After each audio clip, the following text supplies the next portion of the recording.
मेरा नाम डॉक्टर रवि उनियाल है और मैं न्यूरोलॉजी विभाग में केजीएमयू के न्यूरोलॉजी विभाग में एडिशनल प्रोफेसर के रूप में कार्यरत हूँ। आज मैं आपको एक बहुत ही ख़ास चीज़ के बारे में बताना चाहता हूँ।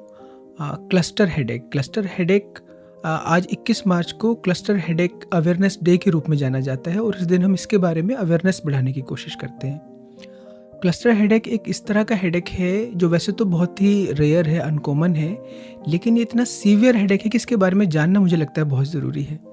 क्योंकि ऐसा भी देखा गया है कि कुछ लोगों को इतना भयंकर दर्द हुआ है जिन्होंने इस दर्द से मुक्ति पाने के लिए अपने जीवन से ही मुक्ति पा ली। इवन लोगों ने इसकी वजह से सुसाइड तक कर लिया है।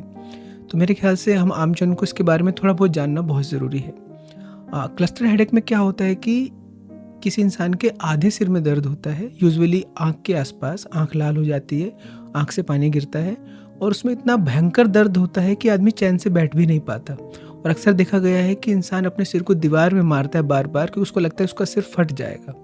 अक्सर ये दर्द 15 मिनट से लेके 90 मिनट के आसपास तक चलता है और इसी बीच में कहीं ठीक हो जाता है।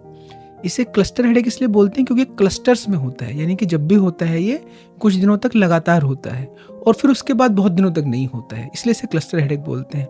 ज़्यादातर लोगों में देखा गया है कि ये किसी खास मौसम में ज़्यादा होता है, कुछ दिन तक लगातार होगा और फिर बहुत दिन बाद, यूजुअली अगले साल, फिर उसी मौसम में फिर से दोबारा शुरू हो जाएगा। और अक्सर रात को होता है और जब रात को होता है तो इंसान की नींद से आँख खुल जाती है और इतना भयंकर दर्द होता है कि उसे लगता है कि इससे अच्छा तो मैं मर ही जाऊँ। तो इसे बताने का मेरा फ़र्ज़ सिर्फ इतना है कि अगर आपकी जानकारी में किसी को इस तरह का दर्द हो या आपको हो तो आप डॉक्टर से कंसल्ट करिए। इसका बहुत अच्छा इलाज उपलब्ध है और बहुत महंगा भी नहीं है। पर इसके बारे में कई बार ना तो मरीज़ ठीक से समझ पाता है कि उसको किसे दिखाना चाहिए, और इवन कई बार अगर आप कहीं लोकल डॉक्टर को दिखाते हैं, कई बार उनको भी समझने में दिक्कत आती है क्योंकि ये बहुत कॉमन हेडेक नहीं है। तो जब भी इस तरह का दर्द आपको हो तो आपको किसी न्यूरोलॉजी के एक्सपर्ट को दिखाना शायद ज़्यादा ज़रूरी रहेगा, अच्छा रहेगा।